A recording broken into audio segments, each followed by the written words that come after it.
Daniel pria le roi de remettre l'intendance de la province de Babylone à ses compagnons qui s'appelaient Shadrach, Meshach et Abednego.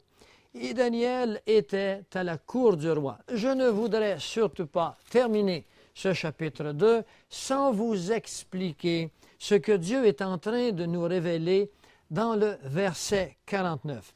Si vous connaissez un peu la parole de Dieu et si vous savez ce qui est réservé aux croyants après l'enlèvement, après le temps des tribulations qui dureront 7 années sur cette planète, les croyants sont amenés dans les airs, dans le royaume de Dieu, non pas dans le royaume de Dieu, mais avec Dieu, pour y recevoir des couronnes.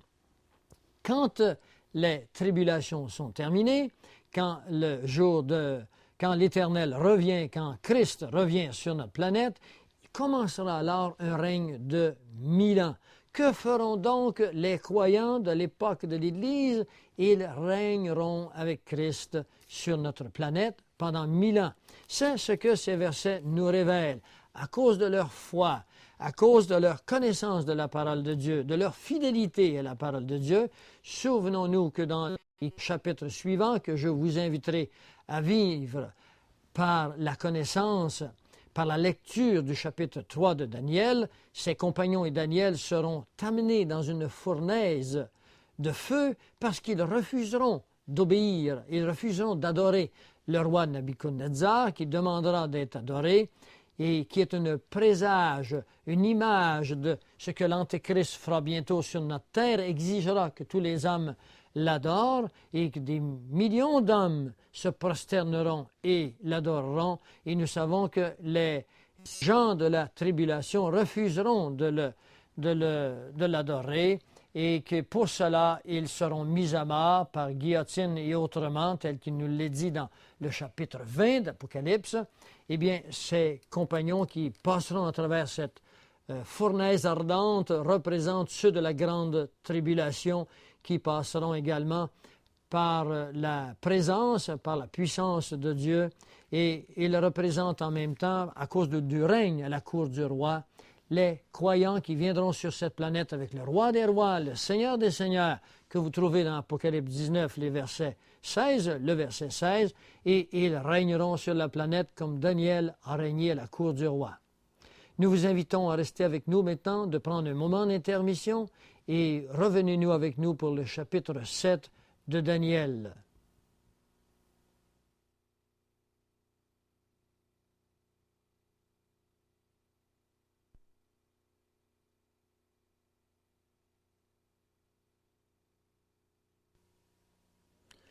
Le chapitre 7 de Daniel, un des chapitres les plus importants de la parole de Dieu, de la Bible et de l'Ancien Testament, qui nous fait prendre conscience des 4 animaux qui vont régner sur le monde au temps de la fin.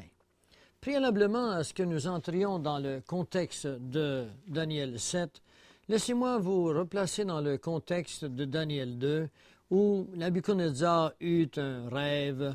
Et ensuite, permettez-moi ici, en tant que croyant, de faire la distinction entre ce qu'on appelle des visions et ensuite ce monde du nouvel âge où on enseigne aux gens à devenir des voyants.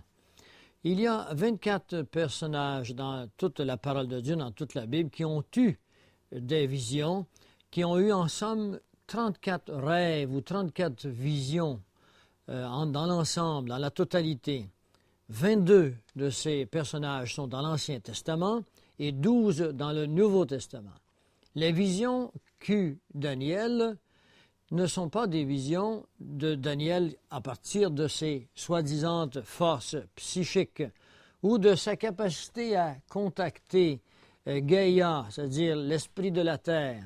Il nous dit bien que ces visions lui sont données par le Dieu qui est dans les cieux, différemment de tous ces personnages de nos jours qui se déclarent des voyants et qui annoncent des choses qui n'ont aucune relation avec la parole de Dieu. Dans le Lévitique, au chapitre 19, le verset 31, il nous est bien dit de ne pas nous tourner vers ceux qui évoquent les esprits.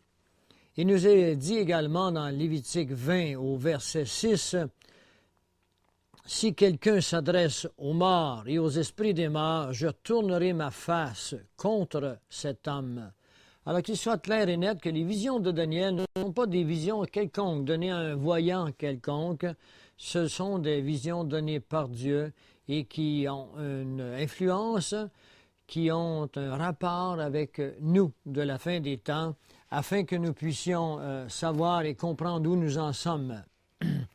Maintenant, entamons le chapitre 7 de Daniel. Nous sommes en l'an 586 et avant Jésus-Christ et commence ce que nous appelons le temps des gentils qui durera 25 siècles. Luc 21-24 nous mentionne ceci, il nous dit « Ils tomberont sur le tranchant de l'épée, seront amenés captifs parmi les nations, jusqu'à ce que le temps des nations soit accompli. » Le temps des nations sera accompli entièrement quand le dernier des païens sera entré, le dernier des païens à être sauvé sera entré dans l'Église. Vous retrouvez cela dans Romains chapitre 11, le verset 25. Souvenons-nous qu'entre le 5 et le 10 juin 1967, il y eut une guerre en Israël qu'on appelle la guerre de 6 jours. Et à partir de cette guerre de 6 jours, les Juifs s'empareront de Jérusalem, une partie de Jérusalem, et commencera, si vous voulez, le commencement du temps de la fin des gentils. Les gentils sont toute autre personne que les Juifs et qui possèdent Israël, qui possèdent Jérusalem, qui dominent sur Israël depuis que Nabuchodonosor s'est emparé de Jérusalem en l'an 602 avant notre ère. Et la police arabe, par exemple, qu'on appelle le WAC, est la police qui domine à Jérusalem. Et ce ne sont pas encore les Juifs. Cela se terminera à l'avènement du Seigneur quand Jésus reviendra et qu'il, comme il nous l'a dit dans Zacharie 14 au verset 4, il mettra ses pieds sur le mont des Oliviers et le mont se fendra en deux parties. Et là, ça en sera fini avec le temps des nations, commencera alors le temps du millénium, ce 1000 ans de paix et de justice qui nous est promis, tel que nous l'avons vu dans d'autres enseignements, entre Matthieu 5 à 7 du Nouveau Testament. Eh bien, maintenant, aventurons-nous avec cette connaissance dans Daniel 7. La première année de Belshazzar, roi de Babylone, Daniel eut un songe et des visions de son esprit, pendant qu'il était sur sa couche. Ensuite, il écrivit le songe et raconta les principales choses. Alors, on suppose que c'est dans la nuit, et dans son lit, il eut des visions. Daniel commença et il dit, « Je regardais pendant ma vision nocturne, et voici les 4 vents des cieux firent éruption sur la grande mer. » Les 4 vents des cieux, cela signifie de tous les coins de la terre, le nord, le sud, l'est et l'ouest. Les 4 vents sont les activités qui viennent des cieux. Et sur la grande mer, il s'agit ici de la mer de l'humanité. Ce qui arrive est donc pour l'humanité tout entière et non pas pour une partie de l'humanité, tel que nous le voyons, par exemple, dans la statue de Nabuchodonosor.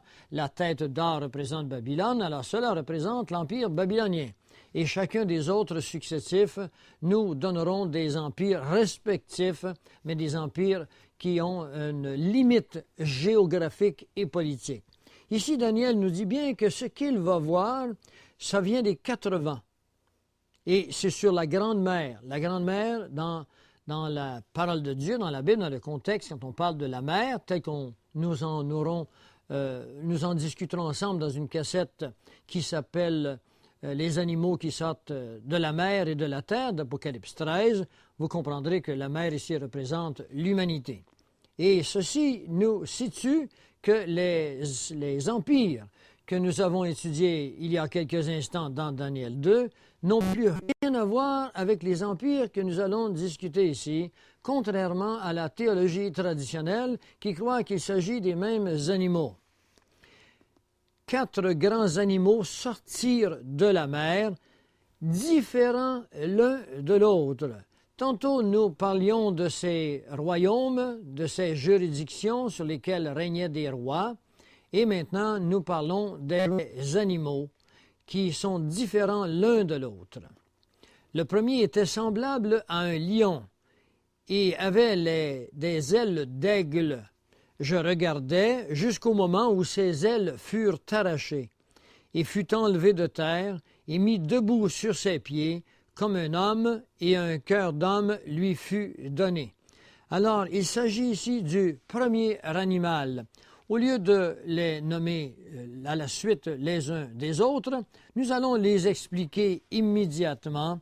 Il s'agit ici donc d'un lion qui avait des ailes d'aigle. Eh bien, le lion ici, à notre époque, puisque les empires que nous avons vus dans Daniel 2 avaient des symboles, la tête d'or, par exemple, qui représentait Babylone, eh bien, si Dieu concevait de tels symboles pour son époque, pour notre époque, puisqu'ils sont très différents des autres, nous verrons qu'ils sont ensemble, eh bien, ces animaux symbolisent donc des empires qui sont présents maintenant ensemble et qui sont connus avec leurs symboles.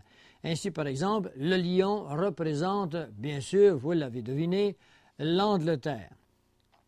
Et nous avons dans Jérémie 50, les versets 12, nous avons quelque chose de très important pour nous montrer cela. Il est dit, « Votre mère est couverte de confusion, celle qui vous a enfanté rougit de honte. » L'Angleterre est la prédiction de ce symbole, puisqu'elle engendrera des lionceaux qui s'appelleront le Canada, les États-Unis, la Nouvelle-Zélande et l'Australie, ce que nous verrons dans cette cassette qui s'appellera ces animaux ou ces deux bêtes qui montent de la terre et qui montent de la mer.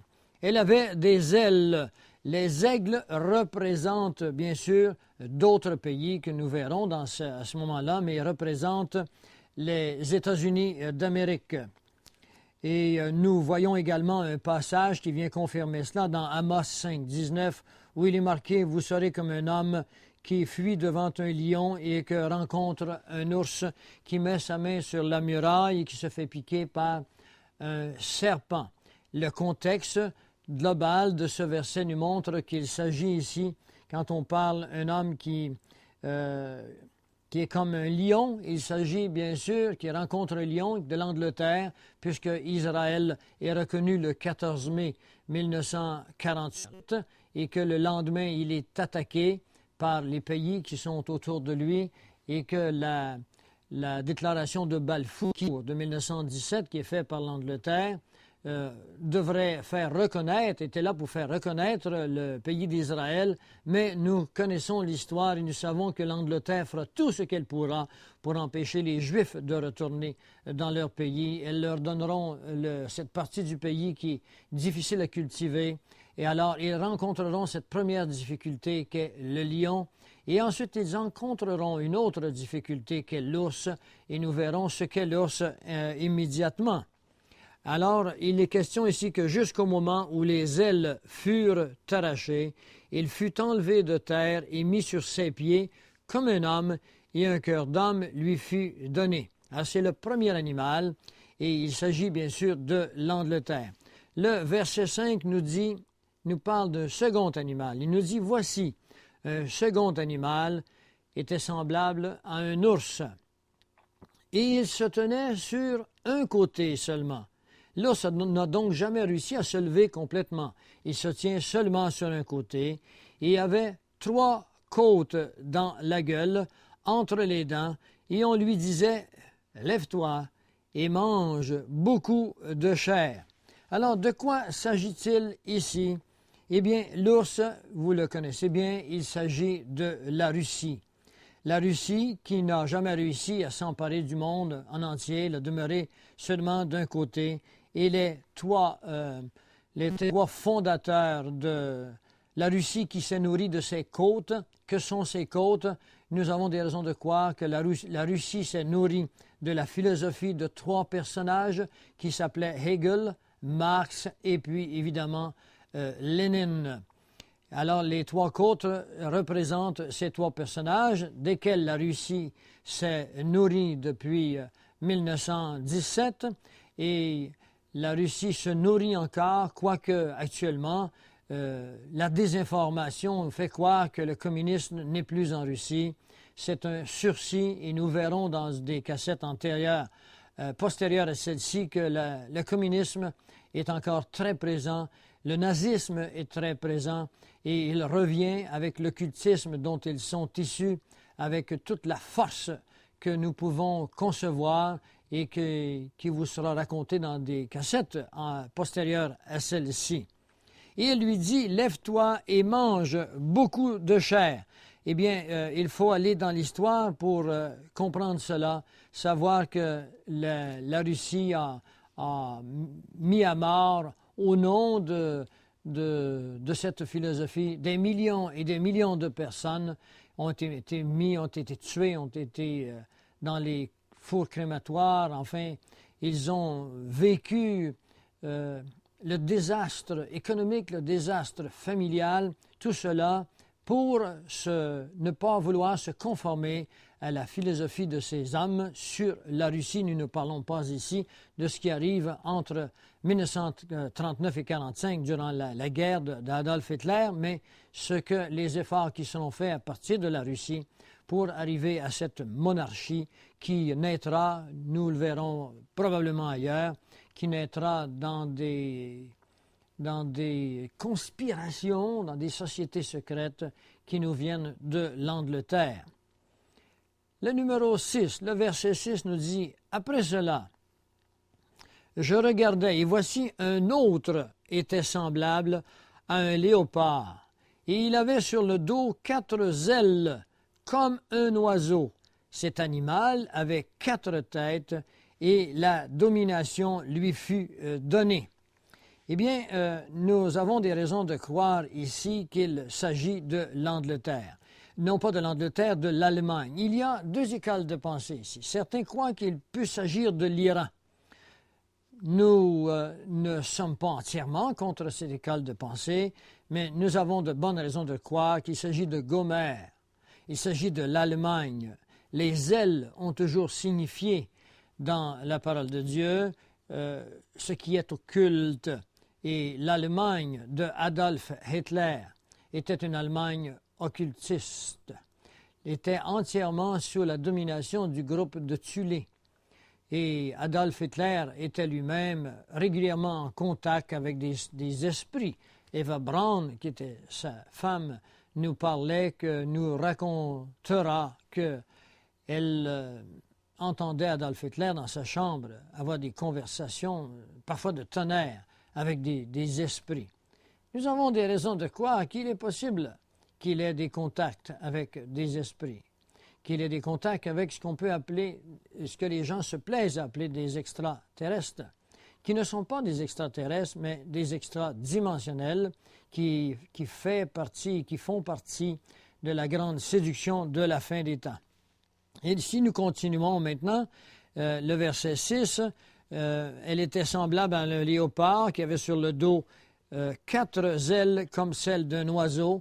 Et ces 4 ailes comme celles d'un oiseau, ces 4 personnages impliqués dans l'occultisme, impliqués dans l'ésotérisme, qui s'étaient donné une fonction, une mission de conquérir le monde, qui croyaient qu'ils étaient des élus de Dieu, puisqu'ils allaient créer ce qu'on appelle le Troisième Reich, ou le Troisième règne. Eh bien, ces hommes étaient Hitler, Himmler, Hess et Goebbels. Ces 4 personnages particuliers étaient impliqués dans le groupe de Thulé sous la direction, pas personnelle, mais sous la direction des enseignements de Helena Blavatsky. Cet animal avait 4 têtes, ce qui suppose que ce sont ces 4 personnages, et la domination leur fut donnée. Nous savons très bien que le mouvement naziste qui a quitté l'Allemagne, qui est venu s'installer aux États-Unis, continue son œuvre souterraine, et nous vous parlerons de ce qui se passe souterrainement aux États-Unis, postérieur à ceci, Mais ce que nous voulons vous faire comprendre, c'est que le nazisme n'est pas mort. Quand Brown quittera Van Braun quittera l'Allemagne pour passer du côté américain, où il sera l'architecte par excellence des missiles qui se rendront à la planète Lune ou ailleurs, eh bien, Van Braun n'est pas le seul qui est passé de l'Allemagne aux États-Unis. Il y a toute cette philosophie, ces recherches sur l'ADN, ces recherches sur la génétique qui continuent à se faire aux États-Unis souterrainement. Et cela ne fait pas partie de cette étude, mais correspond à... Tout est cohérent dans la parole de Dieu.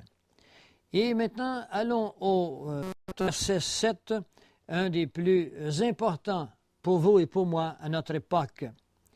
Après cela, je regardais pendant mes visions nocturnes, et voici, il y avait un quatrième animal, mais celui-ci était terrible, épouvantable et extraordinairement fort.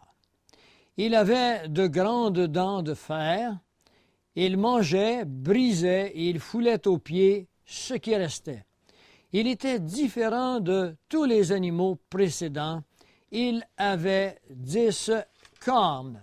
Alors, il est très important ici que vous compreniez bien de ce quoi nous parlons. Je le répète verset par verset. Dans ses visions nocturnes, Daniel voit un quatrième animal, mais il a la propriété d'être terrible. Il est extraordinairement fort, épouvantable. Il mange, il brise et il foule aux pieds tout ce qui restait. Que veut dire l'expression « ce qui restait » ? Bien, ce qui restait des trois autres animaux lorsqu'ils eurent passé, ce qui restait également, puisque nous sommes complètement à la fin des temps, de tout ce qui a été fait au préalable. Ce que je veux vous signaler avec beaucoup d'emphase, c'est les mots suivants. Il était différent de tous les animaux précédents. Alors, il faut se mettre en garde ici pour ne pas essayer de trouver de comparaison avec le quatrième animal et les trois animaux qui précèdent. Il n'y a donc aucune comparaison puisqu'il est dit qu'il est différent de tous les animaux qui précèdent.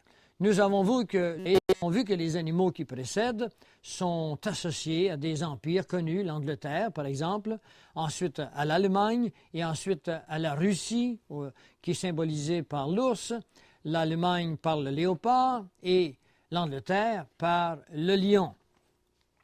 Eh bien, lui, il n'a pas, comme eux, un endroit particulier, un continent ou un ensemble de quelques pays comme l'Union soviétique.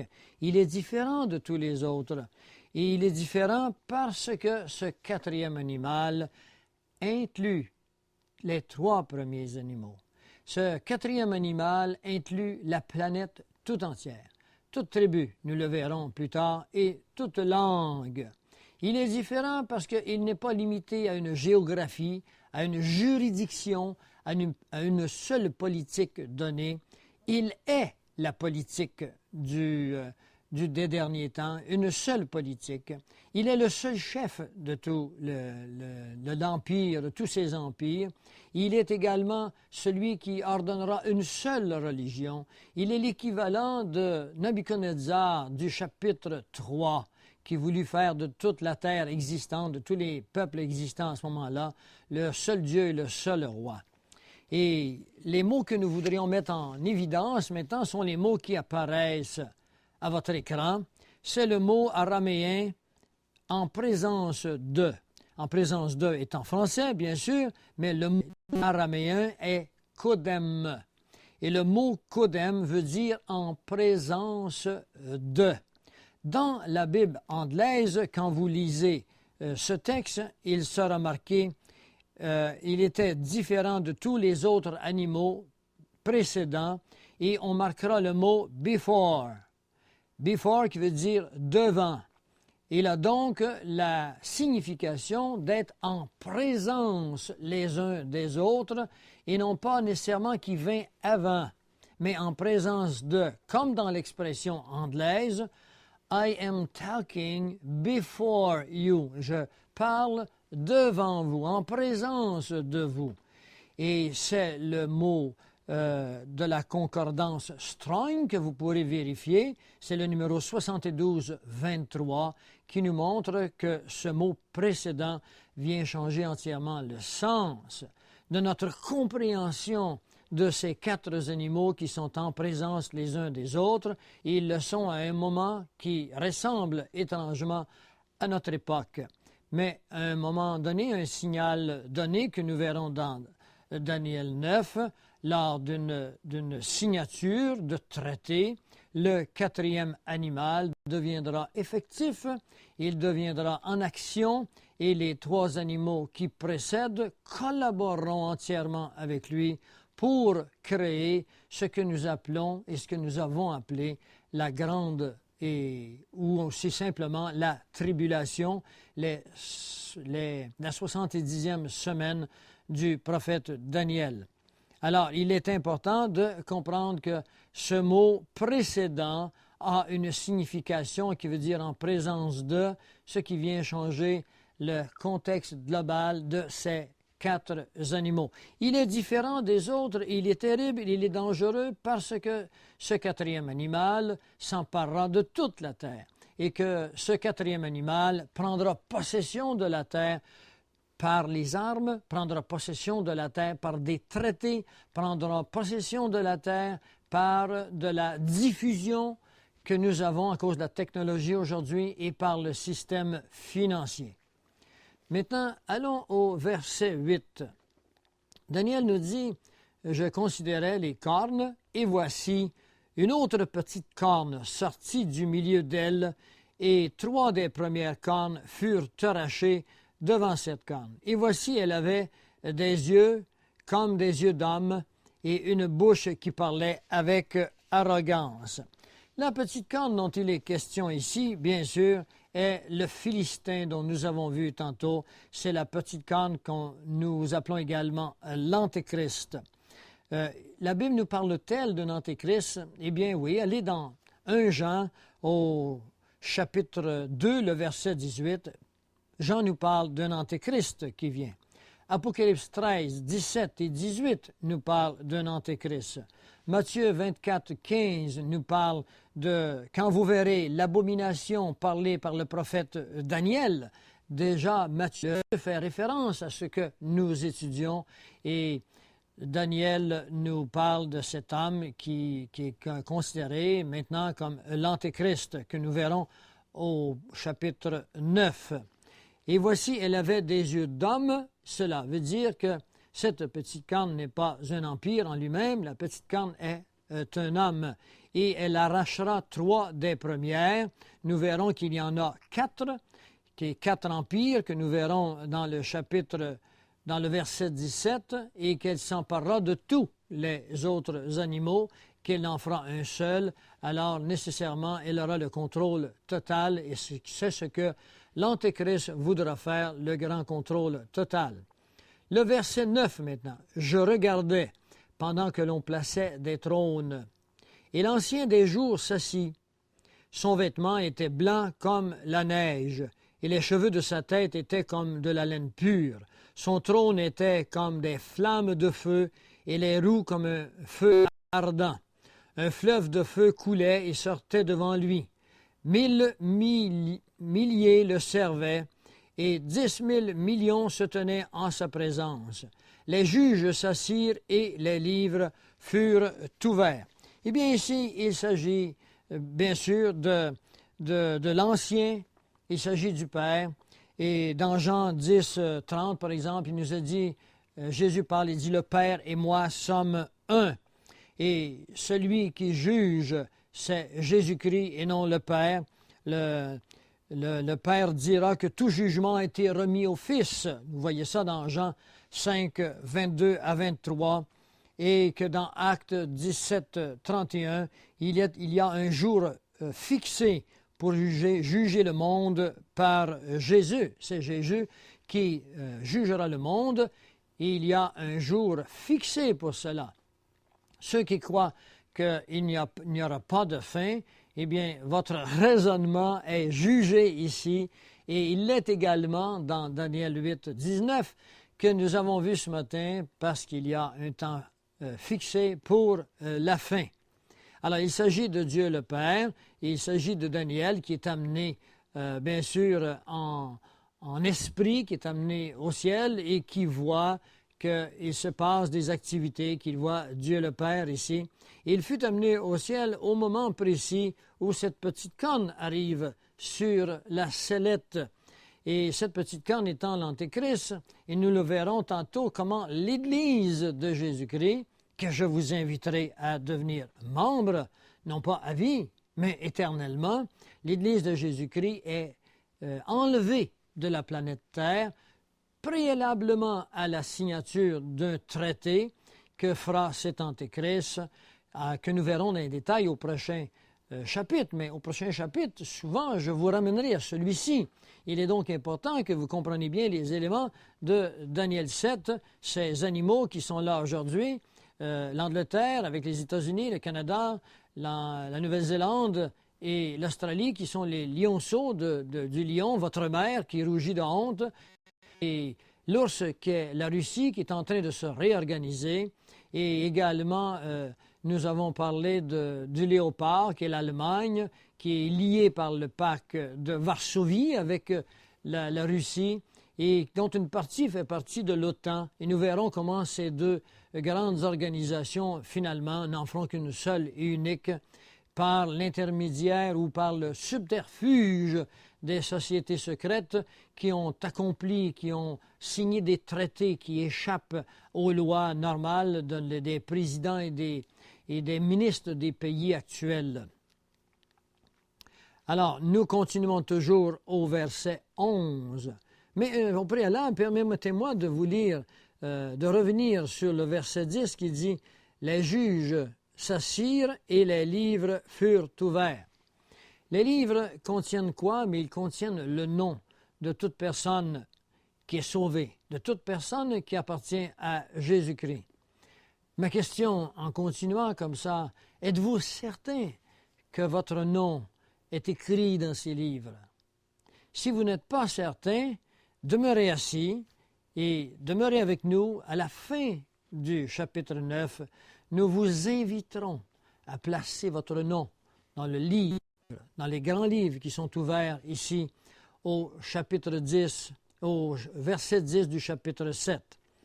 Le verset 11, « Je regardais, alors, à cause des paroles arrogantes que prononçait la corne, et tandis que je regardais, l'animal fut tué et son corps fut anéanti, livré au feu pour être brûlé. » Alors, il est question ici que la corne parle.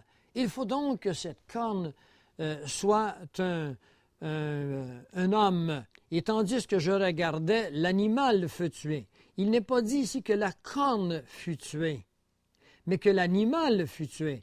Et cet animal se place dans le contexte des trois animaux que nous venons de voir. Et nous avons vu que ces animaux ne sont pas des hommes, mais que ce sont des empires. L'empire anglais, l'empire russe et l'empire de Gomère ou de l'Allemagne, des pays, des puissances. Et il est très important que vous compreniez cela, parce que si la petite corne représente un homme, eh bien, et que cet homme fut mis à mort, nous n'avons guère le choix que de croire que cet Antéchrist sera mis à mort. Mais dans une étude que nous ferons ensemble, nous verrons que l'animal fut tué et l'animal représente un système, un empire, et non pas un homme. Les autres animaux furent dépouillés de leur puissance. Alors, les autres animaux sont liés à cet animal. Ils sont dépouillés de leur puissance, mais une prolongation de vie leur fut accordée jusqu'à un certain temps. Dans le verset 12, il est question que la vie leur fut accordée pendant un certain temps. Le temps de la désintégration de ces systèmes, et ce sera un temps très court. Le verset 13 nous dit « Je regardais pendant mes visions nocturnes. Voici sur les nuées des cieux arriva quelqu'un de semblable à un fils de l'homme. Il s'avança vers l'ancien des jours, et on le fit approcher de lui. De qui s'agit-il lorsqu'on parle de ce fils de l'homme? La Bible est claire sur ce point. Nous n'avons pas à nous poser de questions. Nous n'avons qu'une simple recherche à faire. Et vous trouvez cela dans Matthieu 8 au verset 20, où il nous a dit « Le Fils de l'homme n'a pas où reposer sa tête ». Nous le voyons également dans Matthieu 24 au verset 30. Vous le verrez également dans le Matthieu 25 au verset 31 pour le jugement des nations. Le Fils de l'homme, ce n'est nul autre que Jésus-Christ lui-même qui revient, alors que lorsque nous étions au verset 9, nous parlions du Père. Le verset 14 est très important. Il nous a dit ceci. On lui donna la domination, la gloire et le règne, et tous les peuples des nations et les hommes de toute langue le servirent. Sa domination est une domination éternelle qui ne passera point et son règne ne sera jamais détruit. Alors ici, vous pouvez vous-même constater la cohérence avec Daniel 2, cette montagne qui remplit toute la terre et dont la domination dure éternellement.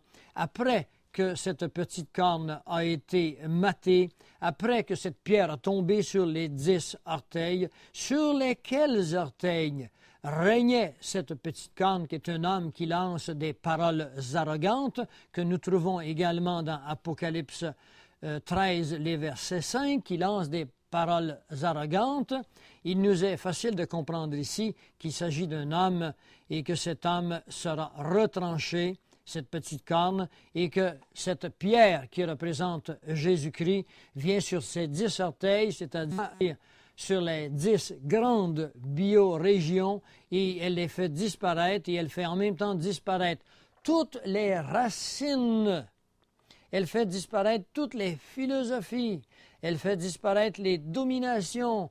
Elle fait disparaître le militarisme, les religions païennes, tout ce qui a existé dans les différents empires qui, des orteils jusqu'à la tête, remplissent la terre par la présence des nations. C'est là que se termine le temps des nations, les nations qui ont été dominées par l'esprit satanique, l'esprit luciférien, tel que nous vous l'avons montré dans les chapitres 14 d'Ésaïe et les chapitres 28 d'Ézéchiel.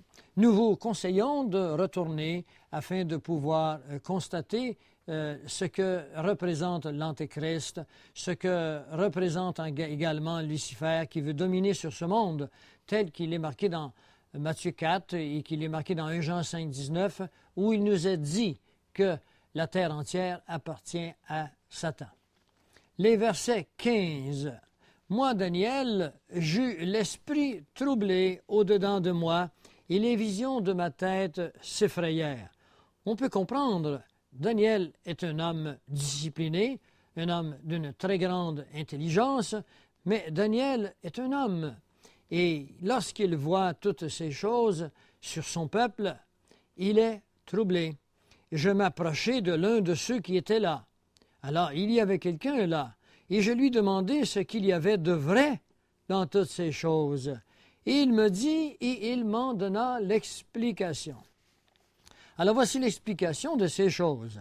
Ces 4 grands animaux, ce sont 4 rois qui s'élèveront de la terre.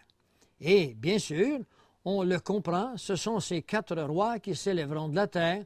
Le roi qui régnera sur l'ours, sur la Russie, le roi qui régnera sur le lion, sur l'Angleterre, le roi qui régnera sur ce pays qu'on appellera l'Allemagne, le léopard ou Gomère, et finalement ce petit roi qui est la corne qui régneront tous les 4 dans ce moment précis de la fin des temps, qui régneront ensemble. Ce sont ces 4 grands animaux qui s'élèveront de la terre. Mais il lui dit cela, il dit, mais les saints du Très-Haut recevront le royaume et ils posséderont le royaume éternellement, d'éternité en éternité, ce qui signifie à jamais. les saints du Très-Haut. Qui sont les saints du Très-Haut? Les saints du Très-Haut, ce sont toute personne sous le temps de la grâce qui a accepté Jésus-Christ comme sauveur personnel, ayant soin de comprendre cette doctrine parfaitement, que cette doctrine ne s'agit pas simplement de dire « oui, j'accepte que je suis sauvé, que Dieu me sauve et on continue notre train de vie ». Cela signifie une repentance certaine dans le fond de son cœur et également de suivre ce Jésus, mais on ne peut pas suivre Jésus sur la rue. Physiquement, il n'est plus ici, mais il est encore là par sa parole, par ses doctrines, par l'Esprit Saint qui nous place en contact avec la signification profonde de sa parole.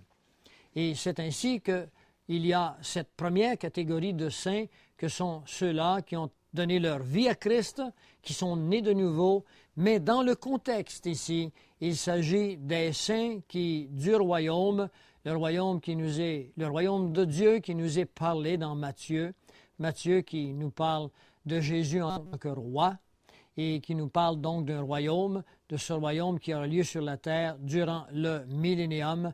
Il s'agit de ces Juifs qui se repentiront, qui reconnaîtront celui qu'ils ont percé, tel que vous le voyez dans Zacharie 14. Zacharie 12 nous le montre également, ce qui arrive à Jérusalem, la coupe d'étourdissement. Et ils reconnaîtront finalement celui qu'ils ont percé. Ils entreront dans le royaume, beaucoup en versant leur sang, mais ceux qui entreront dans le royaume sera vraiment le peuple élu de Dieu qui auront reconnu Christ comme leur Messie. Et ce sont eux qui régneront. C'est cette nouvelle catégorie d'élus, mais qui n'a rien à voir avec la catégorie des gens, des élus, des églises, de l'Église du temps de la grâce. C'est important que vous compreniez cela. Autrement, trop de chrétiens croient qu'ils entreront dans le royaume. Si vous êtes chrétien, il n'y a qu'une seule façon d'être chrétien, c'est en conformité avec la parole de Dieu. Le reste, c'est de l'imitation. Si vous êtes vraiment chrétien, eh bien, que vous vivez encore avant la signature de Daniel 9, 27, eh bien, vous serez enlevé et vous ne serez plus sur la planète avec la même catégorie des élus qui seront là durant le millénium. Vous y reviendrez, nous régnerons ensemble, mais nous aurons un corps transformé. Et dans le cas présent ici, les saints du royaume, il est question des Juifs qui sont entrés durant le millénium. Le verset 19 nous dit ceci. « Ensuite, je désirais savoir la vérité sur le quatrième animal. » On peut comprendre que Daniel cherche à connaître la vérité sur le quatrième animal. Pourquoi? Parce qu'il est différent de tous les autres, qui étaient différents de tous les autres, extrêmement terribles. Et Daniel revient sur l'expression « extrêmement terrible », qui avait des dents de fer et des ongles d'airain, qui mangeait, brisait et foulait aux pieds ce qui restait. Alors, nous avons vu tantôt que ce qu'il mangeait, c'est-à-dire qu'il s'emparera de toutes choses, il foulera tous les pays de la planète Terre, et il s'emparera de toutes choses, il la brisera. Nous parlerons de l'expression « briser » un peu plus loin. Et le verset 20 nous dit « Et sur les 10 cornes qu'il avait à la tête, et sur l'autre qui était sortie de devant, laquelle 3 étaient tombés, sur cette corne qui avait des yeux, une bouche parlant avec arrogance et une plus grande apparence que tous les autres. » Alors, on parle donc toujours de la petite corne, qui est un homme, qui est l'Antéchrist. Il parle avec arrogance, Apocalypse 13, 5. Mais il est dit également ceci d'important. On parle de 10 cornes. Les 10 cornes représentent des chefs. Où règnent ces chefs? Ils règnent sur les 10 empires que nous vous avons montrés dans Daniel 2, que nous replaçons maintenant à l'écran devant vous. Ce sont ces 10 biorégions qui ont été déterminées par le Club de Rome en 1968 et qui montrent comment la Terre a été divisée en 10 grandes régions. 10 est un chiffre très important dans la Bible. C'est le chiffre du test. C'est le chiffre par excellence où les grands se sont toujours servis. On croit que les Atlantes avaient divisé le monde alors en 10 grandes régions. On sait que les États-Unis d'Amérique actuellement ont été redivisées en 10 grandes régions et que la terre est divisée en 10 grandes biorégions. Alors, le verset 21 dit quelque chose de très important. Il nous dit « Je vis cette corne faire la guerre aux saints et l'emporter sur eux. » Oi, oi, oi. Voilà quelque chose de difficile ici. Pour ceux qui ont cru que l'Église de Jésus-Christ serait toujours vainqueur partout sur notre planète, il y a là de quoi faire briser des doctrines. Mais non, ne brisez rien puisque tout ceci se fait en contexte. Je vis cette petite corne faire la guerre aux saints. Les saints dont il est question, c'est la deuxième catégorie que nous avons vue il y a un instant. Ce sont les saints qui sont à l'intérieur de cette période des tribulations. Ce sont des Juifs ou peut-être même des gentils, sûrement des gentils qui donnent leur vie à Christ durant le millénium, qui acceptent ce Jésus qu'ils ont refusé, mais qui sont mis à mort. Apocalypse 20, les versets 4. Je vous demande d'aller voir ce qui va arriver et qu'il l'emportera sur eux. Bien sûr qu'il l'emportera sur eux, puisque si vous êtes chrétien, vous ne ferez pas la guerre. Vous serez plus pacifique, plus doux. Et les guerriers dont le cœur est rempli d'eux-mêmes l'ont toujours emporté sur ceux qui sont altruistes, sur ceux qui ont une doctrine chrétienne. Et l'emportant sur eux, c'est-à-dire que pendant un moment, ils l'emporteront sur eux, mais à un moment précis, nous verrons comment Christ lui-même revient pour mettre fin à ce carnage. Et s'il ne revenait pas, eh bien, les habitants de la planète disparaîtraient. Et le verset 22, il nous est dit, il lui fut donné de faire la guerre, de l'emporter sur eux, mais il y a une virgule, ce n'est pas un point. Il est marqué jusqu'au moment où l'Ancien des jours vint donner droit au sein du Très-Haut. L'Ancien des jours vient donner droit au sein du Très-Haut, et le temps arriva où les saints furent en possession du royaume. Cela veut dire que Dieu revient par Jésus, il revient, il met fin à ce carnage parce qu'il vient avec des myriades, il vient avec ses saints, il vient juger la planète Terre, c'est ce que nous verrons dans Matthieu 25 à partir du verset 31. Et le royaume ou la terre sera maintenant donné au sein du Très-Haut, sera redonné au peuple juif qui dominera sur la planète à ce moment-là, parce qu'ils ont laissé, ils n'ont pas compris leur mission, ils ont rejeté Christ, et puis Christ fut crucifié, et il y eut un intervalle de 2 jours ou de 2000 ans entre les deux, mais les plans de Dieu à travers l'homme ne sont pas terminés, et Dieu va accomplir son plan, et il le fait à partir de ce moment-là. Ils furent en possession du royaume. Le verset 23 nous dit quelque chose d'important. Il me parla ainsi. Il dit le 4e animal. C'est intriguant, le 4e animal. C'est un 4e royaume qui existera sur la terre. Il est différent de tous les royaumes. Alors, nous l'avons vu tantôt au chapitre 7, le verset 7, il est différent des autres. Mais il est important pour vous de vous arrêter et de penser un moment ce que la Bible nous dit ici, ce que elle nous dit. Il nous dit ce 4e animal existera sur la terre. Et non pas en Europe, et non pas en Amérique du Nord, du Sud, non pas en Australie, sur la terre. Différent de tous les royaumes et qui dévorera. Et là, l'expression est beaucoup plus forte parce qu'il y a ici un article défini. Et l'article défini est précédé par un mot qui veut dire la globalité. Je le lis avec vous, je suppose que vous avez vos Bibles en main. Il est dit différent de tous les royaumes et qui dévorera toute la terre. Il la foulera, il la brisera. Comment cela sera-t-il possible? Avons-nous actuellement des bribes de politique, des bribes de connaissances qui nous permettent de croire que nous sommes face ici à une réalité? Mais bien sûr que nous en avons. Il existe une organisation qui demeure dans un pays, dans lequel pays existe une ville qu'on appelle New York, qui correspond à des critères que nous trouverons dans Jérémie 50, 51, dans Isaïe, que nous trouvons à d'autres endroits dans la parole de Dieu, dans Abdias par exemple, qui correspond entièrement à ce que nous appelons la Babylone.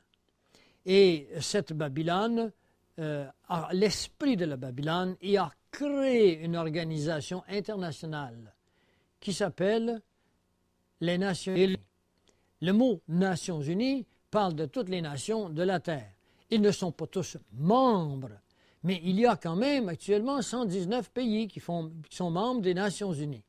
Mais ils le deviendront tous, obligatoirement, et par la force des choses. Et c'est en ce sens qu'il est marqué qu'elle foulera toute la terre. Qui est-ce qui foulera? C'est ce quatrième animal, ce quatrième royaume. Et elle la brisera. Ben là, vous direz sûrement, si le mot « briser » dans votre esprit a la même signification qu'elle a dans le langage français, c'est-à-dire détruire une chose, pourquoi voudrait-il s'en emparer pour la détruire? Le mot « briser » ici correspond à « topographier ». Nous savons maintenant, par la technologie moderne, qu'il a été possible aux Nations Unies, par d'autres organisations, des organisations soi-disant pour sauver la planète, pour la météorologie. On a placé dans notre premier ciel, dans notre firmament, des satellites qui ont couvert entièrement la planète Terre et qui l'ont divisée, topographiée et qui ont donné des numéros à chaque acre carré de cette planète et on l'a divisé à 5 pieds près. Et à 5 pieds près, il nous est possible de savoir à qui appartient tel lot, dans quel pays il est, dans quel continent, dans quelques secondes sur un ordinateur géant qui est déjà en place. 24, les 10 cornes, ou si vous aimez mieux, ces 10 rois qui règnent avec cette petite corne, ce sont 10 rois. Alors la Bible est claire, ces petites cornes, ce sont des rois qui s'élèveront de ce royaume. Mais de quel royaume? Mais du quatrième royaume. Un autre s'élèvera après eux, il sera différent des premiers, et il abaissera 3 rois. Alors on peut considérer ici que ce nouveau roi qui s'élèvera s'emparera de 3 rois, ou, si vous voulez, démissionnera, enlèvera 3 rois qui régneront sur chacun respectivement sur un des 10 biorégions, et puis que ce roi régnera, lui, cette petite corne, sur les trois royaumes à la fois. Il n'est pas dit ici qu'il se débarrassera de 3 royaumes, mais de 3 rois. Les royaumes peuvent demeurer, alors que les rois peuvent disparaître. Le verset 25, il nous dit, « Il prononcera des paroles contre le Très-Haut, et il opprimera les saints du Très-Haut. » Quand est-ce qu'il prononcera ces choses? Ce sera durant cette période de temps qu'on appelle la tribulation. Il opprimera les saints du Très-Haut. La vie sera très difficile. Des millions seront mis à mort. Et il espérera changer les temps et la loi. Et les saints seront livrés entre ses mains pendant un temps, pendant des temps et la moitié d'un temps. Alors ici, il y a des codes qu'il faut comprendre. Il est dit ici qu'il espérera changer les temps et la loi. Nous sommes en 1996. En 1996, au Canada, nous avons une constitution.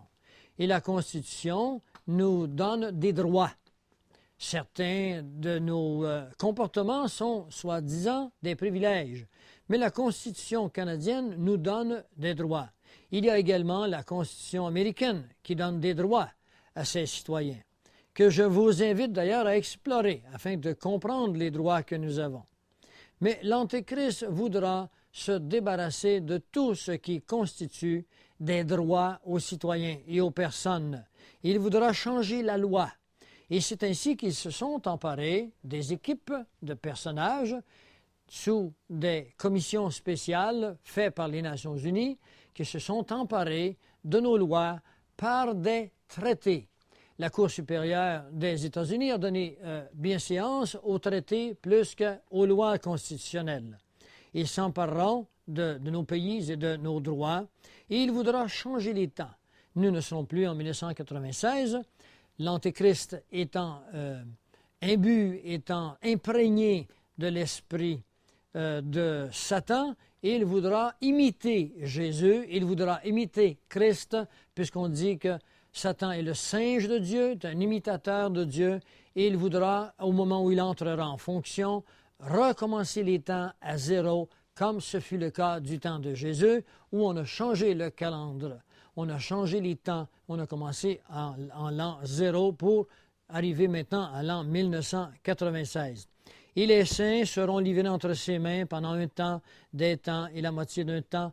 Cela veut dire 1260 jours, ou si vous aimez mieux, 1 an, 2 ans et à moitié d'un an. Et nous aurons l'occasion de voir cela dans Daniel 12, où il nous est bien révélé en prenant en considération qu'une année juive a 360 jours. Si vous prenez 1260 jours, vous le divisez par 360 jours, vous arriverez à 3 années et demie. Ce sont les temps de la durée où l'Antéchrist aura une domination totale sur la planète Terre, à la moitié de la tribulation, où il fera cesser le sacrifice, parce qu'il existe une première moitié qu'on appelle la tribulation, et la deuxième moitié, la grande tribulation. Et cette grande tribulation sera terrible pour ceux qui y seront, et nous vous conseillons de ne pas y être, et demeurez avec nous, nous vous montrerons comment y échapper. Le verset 26, « Puis viendra le jugement, et on lui ôtera sa domination, qui sera détruite et anéantie pour jamais. » Quand il est dit « on lui ôtera sa domination », cela veut dire que celui qui régnera à ce moment-là perdra son règne, mais quand on dit « on lui ôtera », cela ne veut pas dire que ce sera un ensemble de personnages qui lui ôtera sa domination, mais on pourrait traduire « il lui sera ôté ». Sa domination lui sera ôtée, parce que celui qui lui ôte sa domination n'est personne d'autre que la pierre que vous avez vue dans Daniel 2, 40, 44, cette pierre qui tombe sur les pieds de la statue, qui représente Christ lui-même, qui revient sur la planète Terre. Pour y mettre de l'ordre, y créer un règne millénial, c'est-à-dire 1000 ans de justice et de paix, les deux mots qui caractérisent le millénium. Le verset 27 nous dit « Le règne et la domination et la grandeur de tous les royaumes qui sont sous les cieux seront donnés au peuple des saints du Très-Haut. Son règne est un règne éternel. Lorsque Christ revient, il n'y aura plus de guerre, il n'y aura plus de maladie. Son règne durera à jamais et tous les dominateurs le serviront et lui obéiront. » N'est-ce pas consolant? N'est-ce pas extraordinaire de savoir que bientôt vient une époque où nous ne connaîtrons plus la domination des tyrans? Nous ne connaîtrons plus la domination des grands de ce monde qui se servent des lois à leur service et qui empêchent que la vérité soit connue par tous les stratèges et les interventions secrètes possibles, où l'homme vivra dans la totale libération et de sa chair et de Satan, et qu'il vivra avec Dieu, pour Dieu, dans l'amour global de Dieu, dans l'amour fraternel, où tous les hommes seront soumis à un même esprit. Et le verset 28 se termine comme ceci. Ici, finir les paroles. Moi, Daniel, je fus extrêmement troublé.